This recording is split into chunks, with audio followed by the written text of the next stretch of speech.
Go ahead and kick us off. Critch, after the way this game started and the way the first half went, that's just got to be a crushing way for it to end. It is. It was definitely, it felt like two completely different games. First half, I thought the guys were fantastic.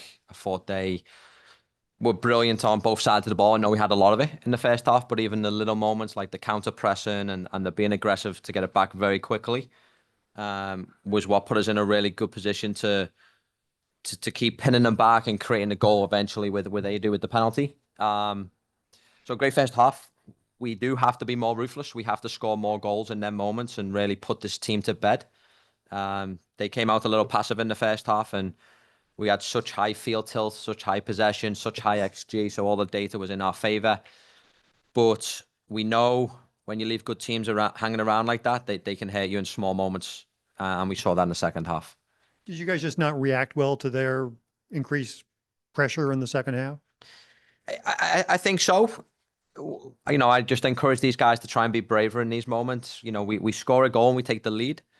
And again, I think I sat with you guys and said on week one, and then it's about going to get a second goal and killing a game.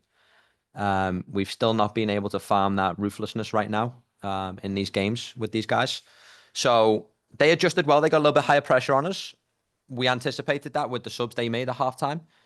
And then these guys just need to continue to just grind through these moments. It was a difficult one because the first half was so good, and then we quickly didn't perform in the second half. It was clear. Do you think the red card was warranted? Yeah, I'm still trying to figure that one out. I was under the assumption that sometimes the penalty outweighs the red card. I'm still probably got to try and clear up on the rules why he was given the red card, because you see many offences that the penalty just takes the priority and he scores, and you know we move on. It was definitely a foul inside the box, but that was one of the key moments for us tonight that changed the game. We'll go Justin and Matt. Not to dwell on that moment, Coach, but Chris Durkin comes on, 10 minutes later gets the red card. What's that conversation like? Obviously, he's distraught in that moment, but in terms of like how he's feeling with what transpired. Yeah, just knowing Chris, he's gonna feel extremely disappointed and guilty. But again, I said this last week, it wasn't Chris's fault. There was actually a moment higher up the field where one of our forwards missed the pressing moment. He shouldn't have pressed the moment. He did. They played around it too easy, and then all of a sudden they're in our box. So yes, Chris made an error today, but there was 3 or 4 errors before that in that phase of the game that other players made. And that was disappointing for me because I was very clear with the moments we should press and the moments we shouldn't. And we chose the wrong moment to press when we clearly shouldn't have. And move on, but Sangbin plays pretty well from the start. Padelford plays pretty well from the start. But given those two, their start tonight, like what did that moment mean for them against their? How do you think they did? I thought they were fantastic. I thought the entire team was fantastic in the first half. If you guys ask me a question about the first half, I'll have a smile on my face. But the second half comes up, I won't. It was good to get them both debuts, good starts. Yeah, Sangbin gets in behind on one of them and almost just misses by a few yards. So that would have took the roof off the stadium, I think, if he puts that in the back of the net. Devin was good. Devin found a lot of good moments. He had the cross, I think it was back post to Klaus, maybe, for the header. Saved off the line. Massive defensive play by them. They're very good on the defensive side of the ball, so give them credit. I think, was it Boxall? I don't even remember if it was Boxall. So Boxall clears it off the line. We know his experience and quality as a centre-back. So Devin had a couple of good moments. You know, Sangbin has a couple of good moments as well. So I was very happy with them. But yeah, we had to get them off and get some fresh legs on the field. Thanks, guys.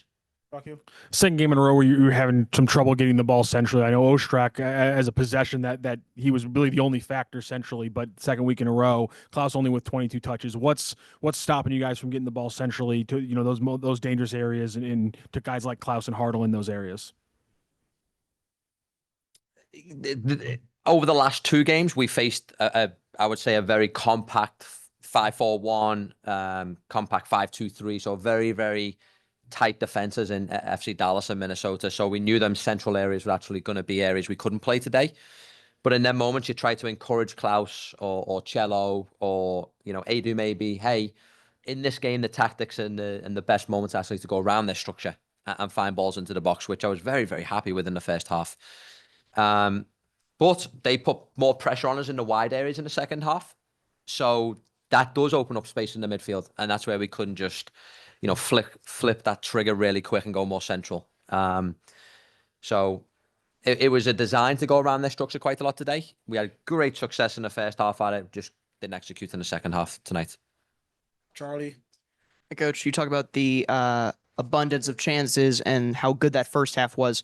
What steps need to be taken to be able to replicate that first half, to be able to kill a game in the second half and continue the dominance throughout, past halftime? Yeah, I know it's difficult conditions out there, but we definitely need to maintain a higher level of like counter pressure and pressure on the ball. And then on the ball, it's all about keeping the rhythm high. And to do that, you need to be in tip-top shape. I thought Minnesota were a very physically gifted group of players tonight. And I think you saw that probably around the 70th minute. They just hit another level from us. But for us, yeah, it's a little bit of everything, to be honest. It's the mentality to go out and continue to be brave. I think every time we score a goal, we have this reservedness about ourselves. Like we've got something to lose. We don't have anything to lose. Where we are in the standings right now, we can only think about trying to go and get 3 points. So just our behaviors need to change when we get a goal lead, and we do all this. We put all this together in the first half and put a performance like this together. We have to find ways to score more goals and kill games off. With 63% of ball possession at the end of the first half, and lots of chances early on, what do you think was missing in the final third? And how do you bounce back from a game like this? What was missing was just executing in the big moments. We had several in the first half. I think on top of the possession, our field tilt was 81% in the final third, and XG was 1.5. So what really good teams in world football do when they have an XG of 1.5, they're actually scoring 2 or 3 goals in their moments, and they over exceed their XG. We're always underachieving on the XG. So it shows we're creating moments, but we just don't finish the plays off. So too many moments today, too many big moments missed by us, because you don't create chances like that throughout 90 minutes. So when you do create them, you gotta execute and make sure we finish them off. We'll go to Rocky, then finish with Tom. You were pushing pretty aggressively, 6 guys consistently up, and it was a pretty big change in the formations. You have Wallum, not necessarily out of position, but in a different spot in the back four, playing that fullback spot. So you win the open play XG game. It's just the big moments that hurt you. So what were you guys doing better today? Covering yourself on the defensive side of the ball. I thought there was a lot of good moments with the hybrid fullbacks, like tucking inside, but also providing width at times. So against the ball, we knew the center area of the field, we wanted to eliminate the space there. So having the fullbacks, even though it was Conrad as a normal 6, he was comfortable. I think he won 2 or 3 balls in the first half, stepping into that midfield space and picking it up there. And the same with Devin. He put on good counter pressure from the middle areas of the field, which is not natural as a fullback, but it was designed for this game specifically. So we just need to make sure that, when we had the ball, we had a little bit of a different build-out shape today based on the opponents. And again, it was designed very well in the first half. We had so many opportunities, but we didn't finish the plays off today. Go ahead, Tom. You didn't start Totland today. He was usually out there. We were just because of what you were saying there about what you were looking for out of the attack today. Yeah, that was just a coaching decision based on the tactics of the game. We knew Conrad is a more natural centre midfielder that could play the fullback role, but also step into that central area quite a lot for us, which I thought he did so very well in the first half. So it was a system decision. And we're using Chris as a center back, obviously, instead of in the midfield. What went into that decision? In that moment, Devin needed to come off, and I think he was cramping up pretty bad. So moving Hazy out to the left side filled the space with needing a centre back. We've had Chris in them moments a couple of times in them positions, and he does pretty well.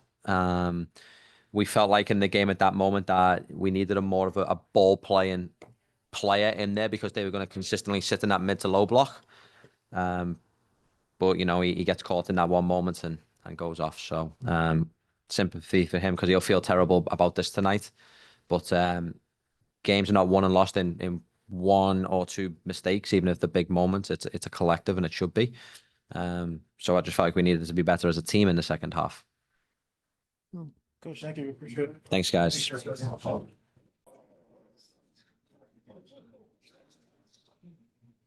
Hey guys. Go ahead.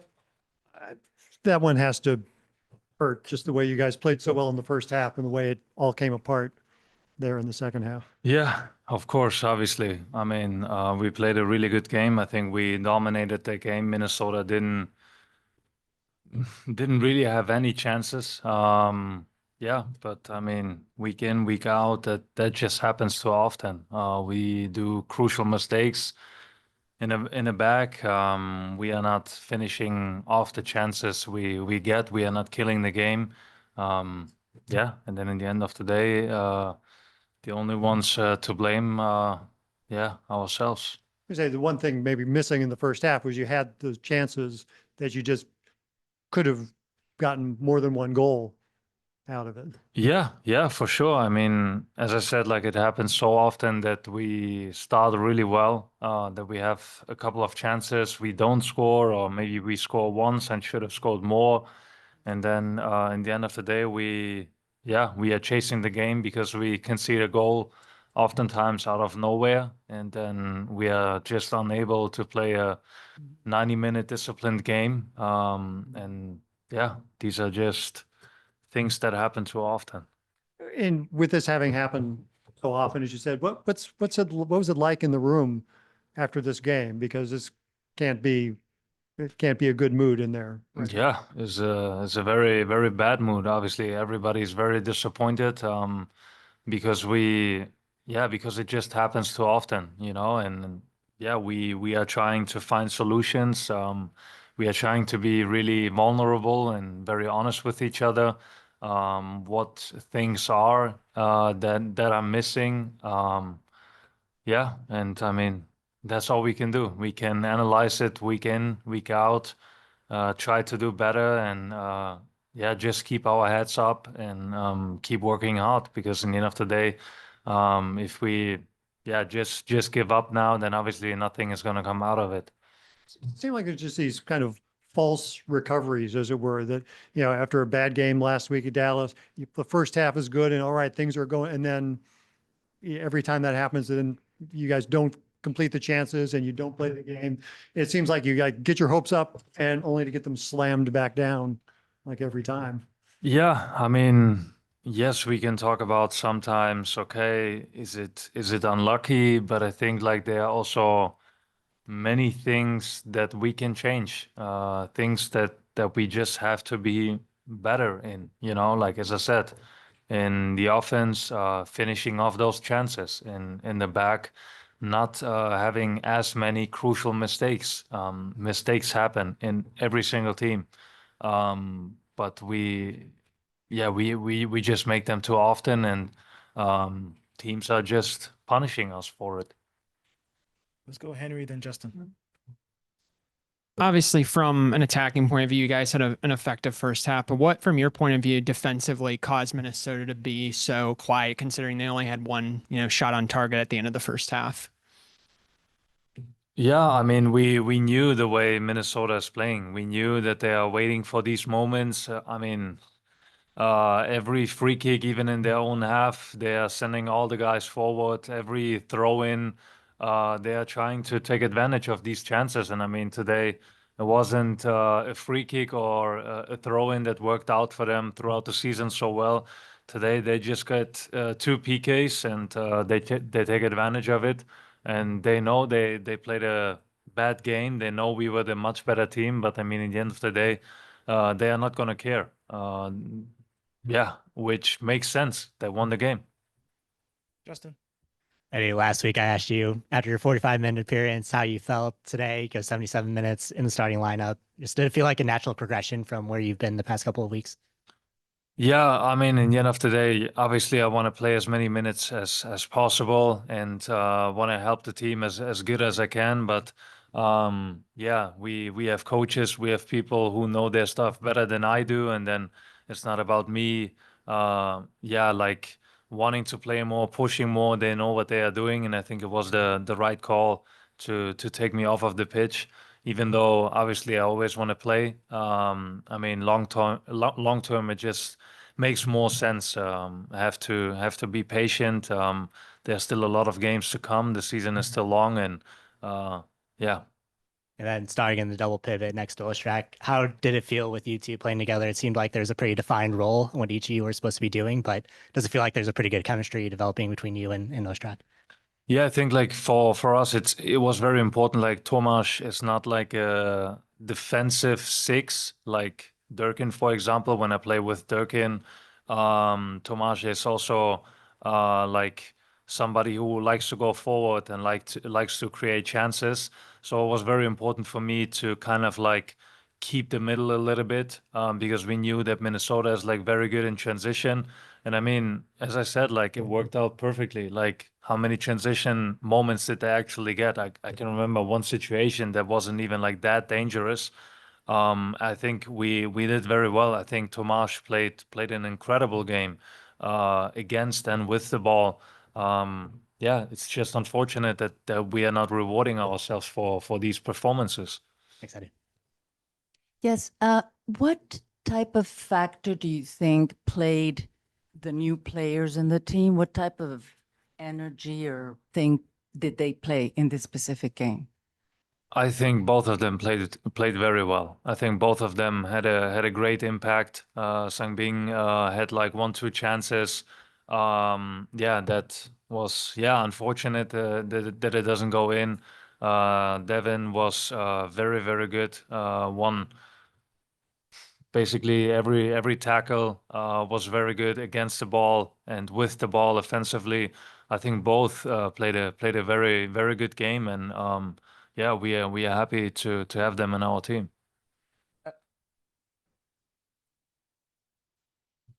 Not a lot of trouble today necessarily moving the ball into the final third, but the final third, as you said, is where everything breaks down. That's not the first time it's happened this season. So is it a lack of patience? Is it a lack of decisiveness? What do you think is the biggest issue with your guys' play in the final third? That's a good question. I think sometimes we are not clean enough. Sometimes, like for example, like a positive example, Devin on the first half, where he goes to the line, and then it's like an intentional cross to the second post. He saw Klaus, and I think oftentimes we just whip the ball in. We are just hoping something happens. And yes, sometimes something happens, but how often does that occur, And I think like we need more of those moments where we are like really intentional of where we want to put the ball, like how to find my teammate in the box, like to have that composure, like in the situation with Devin. It's a great cross, great header from Klaus. And I mean, yeah, they just take it off the line, but we need more of those moments instead of just hoping that we are somehow lucky. We wrap things up with time, Thurman.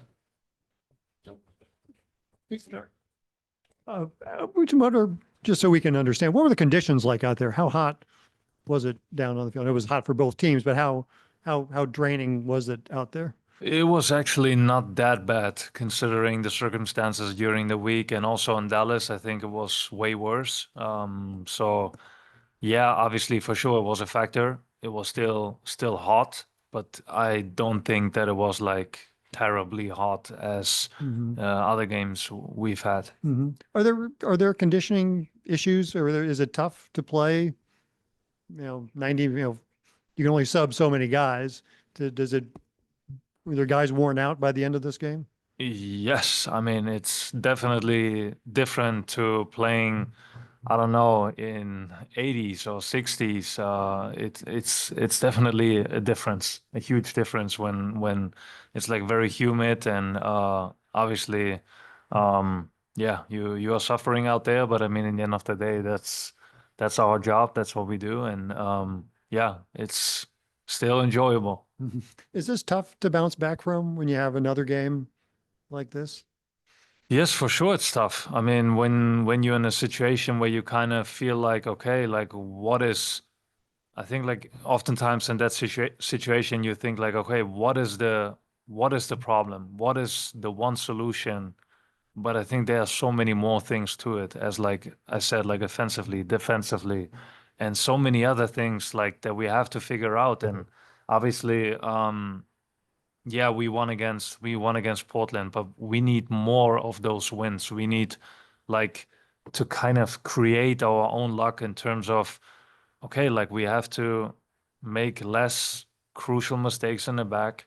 We have to be more clinical offensively. When we lead, we have to kill the game instead of sitting back now and showing a different face.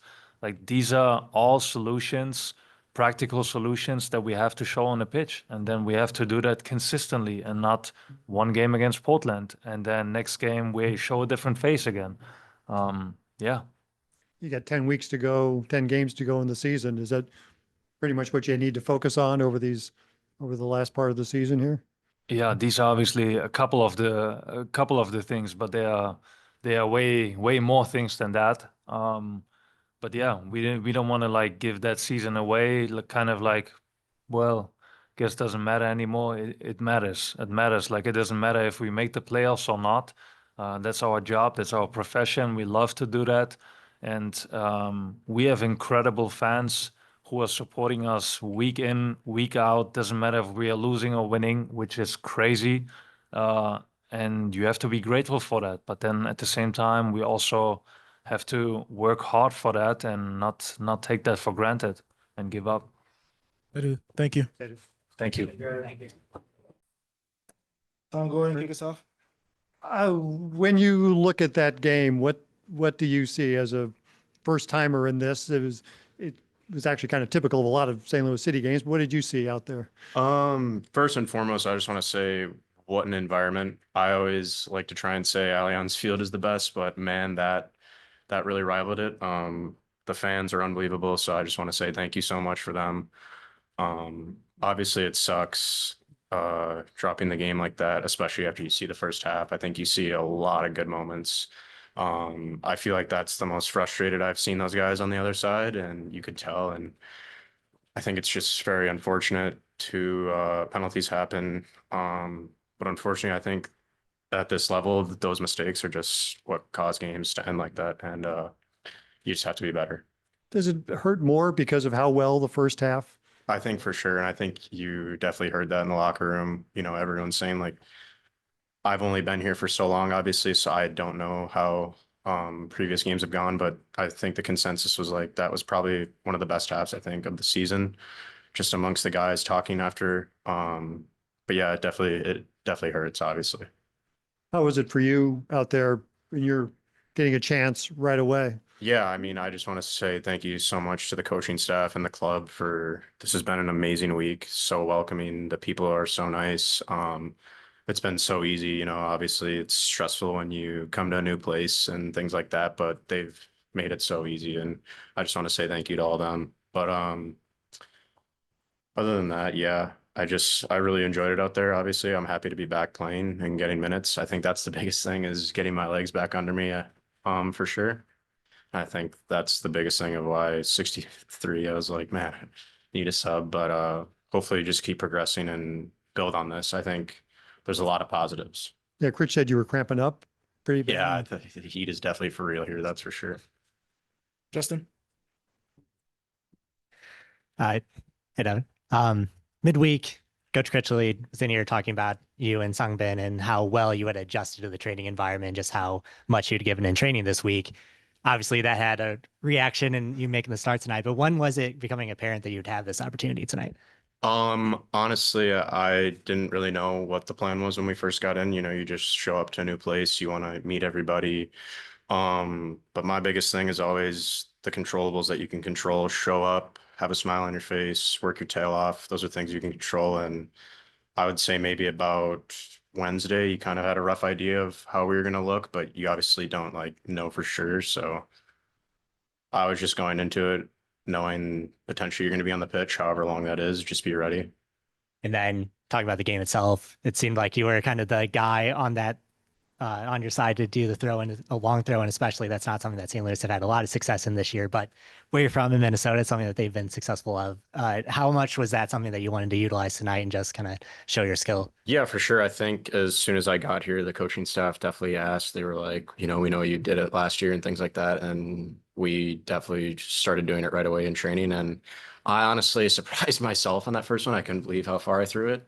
So hopefully I think the second one was a bit better, got a better flick on it. But hopefully, you know, those can become big opportunities for us because I think you've seen obviously Minnesota's done a great job with it. So I don't see why we couldn't. We have the bodies, you know, the athletic frames to do it. So I'm excited to see where it goes. Evan, go ahead. First start for St. Louis City tonight, and it's against your former team. What was that like for you emotionally? It was weird, man. I think seeing those guys and being in a different jersey was definitely weird, but I really wanted to beat them, that's for sure. And that obviously burns, but just a weird feeling, but definitely something I'll always remember. Charlie. Hey, Devin, what do you think is the most important step going forward to get acclimated, not only to, different weather environments, new team system, just, to the city, as much as you can? What do you think is the first step you'll take to try to involve yourself more? Yeah, for sure. I think obviously tonight, I think defensively, I felt really good. Moments going forward, I think obviously that'll be new considering it's a back four system. But I mean, I think the more I'm acclimated with the team, it'll just naturally come. I think more you're around these guys, you see their tendencies, you see what they're good at, and you become more familiar with each other. So just week by week, continuing to work hard and know what we want to be good at. Tom, let's finish with Tom. Eddie was talking about that pass you made in the first half as being an example of something this team needs to do more of. What do you remember of that cross that went to Klaus? Very angry it didn't go in. Obviously, shocked that it was saved. But I mean, you see it every day with Jal, like big frame, wins everything, honestly, that I've seen so far, that training. And honestly, just getting end line and then putting that type of ball is just so dangerous because I feel like it's so hard for defenders to try and defend a chip looping ball like that. And he had all the momentum. And obviously that's a moment where you think if that goes in, we come in here and we're talking about a tie rather than a loss. But again, like I said, that's the fine margins that gets you 3 points in this league and doesn't get you 3 points in this league. Devin, thank you. Awesome. Thank you guys. Thank you. Have a good night, everybody.